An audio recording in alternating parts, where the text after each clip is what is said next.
This session we're going to be looking at keeping records.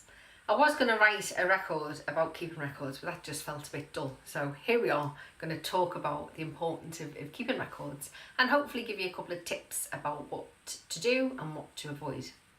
So why do we keep records in advocacy? The main reason is because we have to be accountable. So when we say we're accountable to different bodies and different people. Firstly, we're accountable obviously to the person that we're supporting. So by keeping records, what we're doing is that we are capturing our work, and if there's any queries or questions in the future about what we've done, then there's a really robust way of checking that out.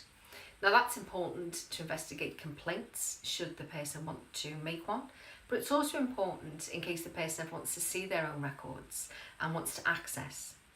Within the advocacy relationship, records can be used really effectively to frame boundaries and keep a clear focus on the outcome that the person wants. So by writing in the records the steps that you're taking to achieve a person's outcome, that's where accountability to the person really comes into its own. But accountability doesn't just stop with the person you're supporting. It also connects to commissioners and funders of your work. They will want to know, and indeed entitled to know, what you're doing with that money. And records will show where the time is being spent and to what end. So in your records, you should be thinking and recording things like outcomes, like things like the length of the case, things like how long it took to get an advocate, and where time has been spent. Has it been on one-to-one meetings? Has it been on research? Has non-instructed advocacy been included in that recording of data of where you've spent your time? So that's where records are really important for accountability. Records are also important for practical reasons. So let's imagine that I'm working with somebody, I'm supporting somebody, and I suddenly have to go off work.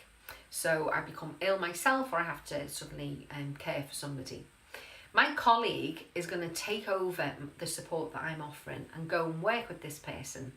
Nobody would want the new advocate, to start from scratch and ask the person to repeat their story again for an advocate.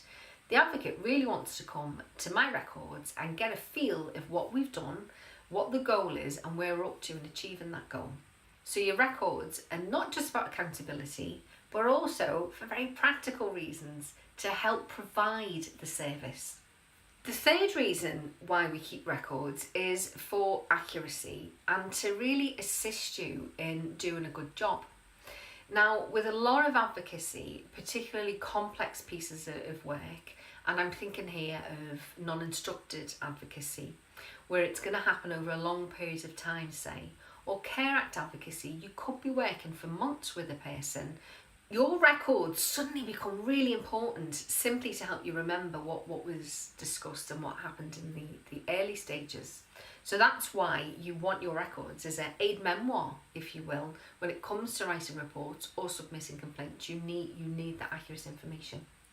So some quick tips when making records. Keep them as short as they need to be.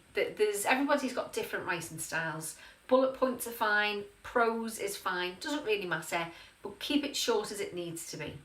I don't think you need to write pages and pages about what was said by who, but if there's salient points, or you can recall something that the person said, this is what I want, well, absolutely put that in your quotation marks.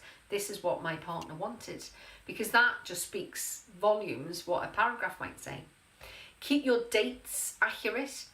And one of the things that I pick up on when I view case notes is there can be sometimes a lack of like a summary. So there's a really nicely written description of what happened, but then what it needs is a summary of, well, so what? This is what we did as a result of that, or this is what I said I'm going to do as a result of that, or this is what the person said they were going to do as a result of our discussion.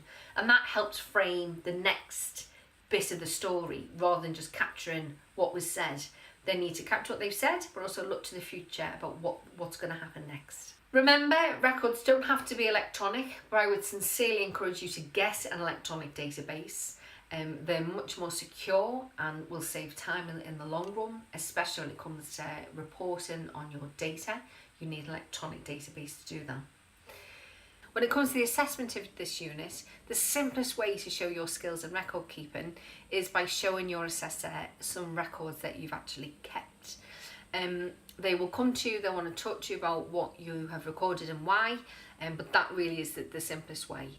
When it comes to recording that in your evidence, you don't write out the case notes. All you need to do is just put a reference, and then your assessor will see them when they come and see you in your place of work. So thank you, and good luck with your record keeping.